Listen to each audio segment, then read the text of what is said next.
आज पूरी दुनिया में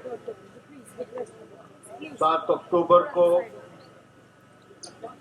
लाखों करोड़ों लोग हर देश में इजराइल की ये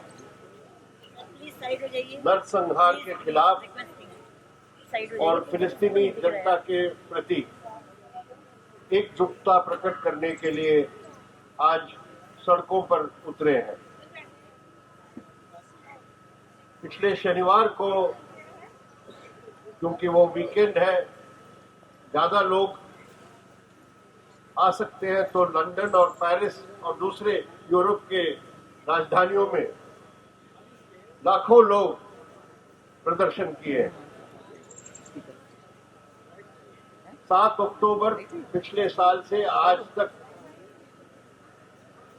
एक साल के अंदर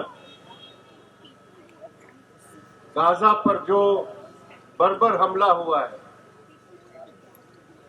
उसमें 42,000 से ज्यादा लोगों की जान गई है, कत्लेआम उनका हुआ है।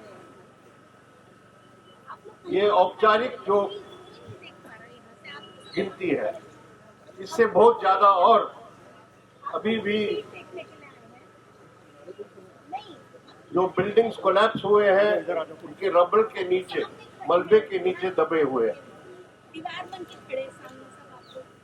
और सबसे शॉकिंग बात यह है कि इस 42,000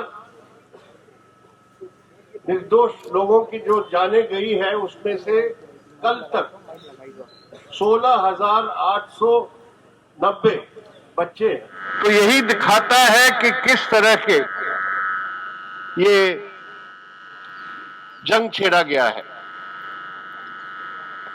इसको जेनोसाइड कहते हैं। नरसंहार से भी ज्यादा उसका मतलब है कि एक पूरे कौम को, एक पूरे वंश को खत्म करना, यही परिभाषा है जेनोसाइड का।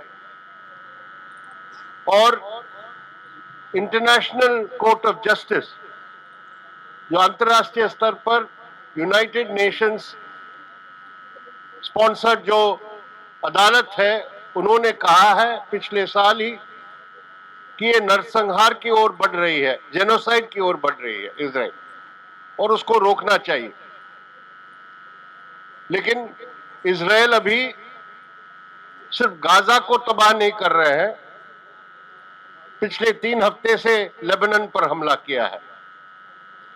और आज बैरूत शहर में जिस तरह की बमबारी हो रही है, वो पहले गाजा में जो किया वो अभी लेबनान में शुरू किया है।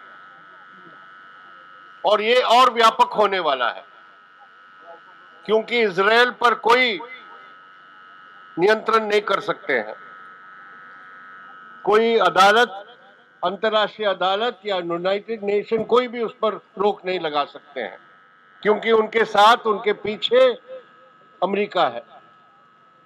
और अमेरिका पूरी तरह इजराइल को हथियारों से लैस करते हैं, पैसा देते हैं और पूरी तरह उनको समर्थन और प्रोत्साहन करते हैं।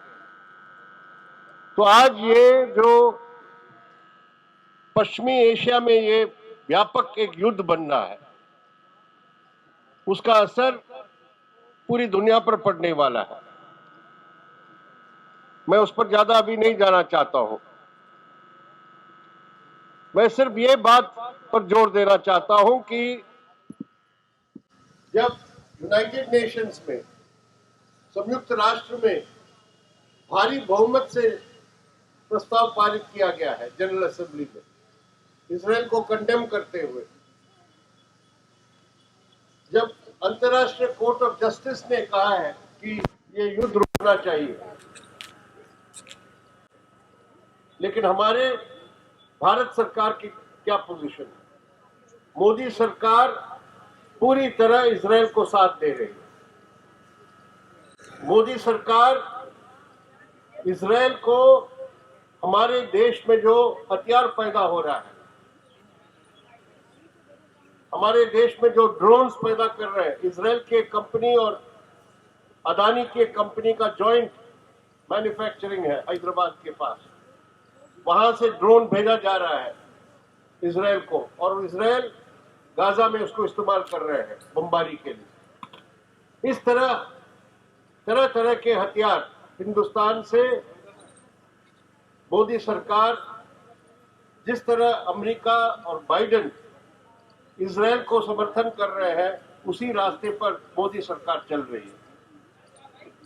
और ये बहुत शर्म की बात है कि हिंदुस्तान आजादी के पहले से ही, जो हमेशा फिलिस्तीनी जनता के समर्थन में रहा है, फिलिस्तीन की स्वतंत्रता के लिए एक अलग राज्य के समर्थन करते आई है, वो आज मोदी सरकार ने उस स्टैंड को खत्म कर दिया।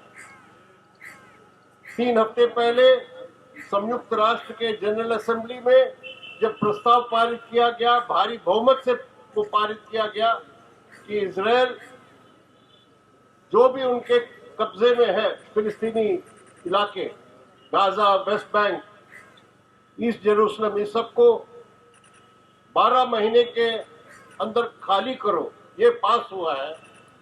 पहले बार इंडिया ने उसमें अब्सटेन किया, सपोर्ट नहीं किया। तो खुल के अभी बात आ गई है। फिलिस्तीनी जनता की ये जो बुनियादी मांग है कि हमारा एक स्वतंत्र देश होना चाहिए, उसको भारत अभी इनकार कर रही है, मोदी सरकार। और लगातार पिछले 12 महीने हथियार भेजे हैं इजराइल के लिए।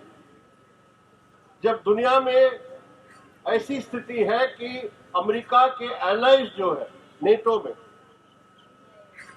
स्पेन ने, बेल्जियम ने और अभी यूनाइटेड किंगडम यूके में उन्होंने फैसला किया, वहां की सरकार, कि अभी हम हथियार एक्सपोर्ट नहीं करेंगे इजराइल को।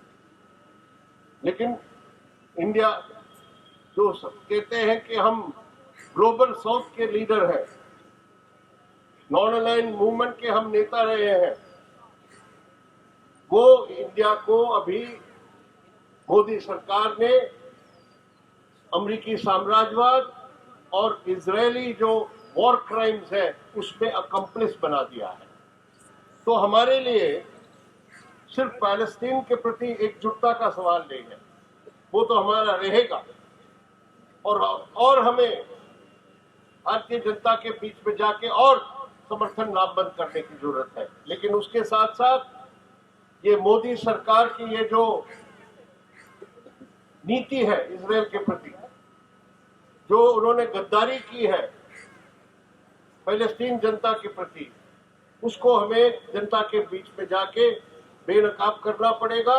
और इस सरकार पर दबाव डालने की जरूरत है कि वो फौरी कदम उठाए। एक तो आर्म्स एक्सपोर्ट को बंद करे इजराइल के लिए, और दूसरा यूनाइटेड नेशन में और सब अंतर्राष्ट्रीय फोरम्स में इजराइल के ये युद्ध को रोकने के लिए, सीज फायर के लिए काम करे। ये हमारी मांग होनी चाहिए। इतना ही मैं कहना चाहता हूँ। धन्यवाद।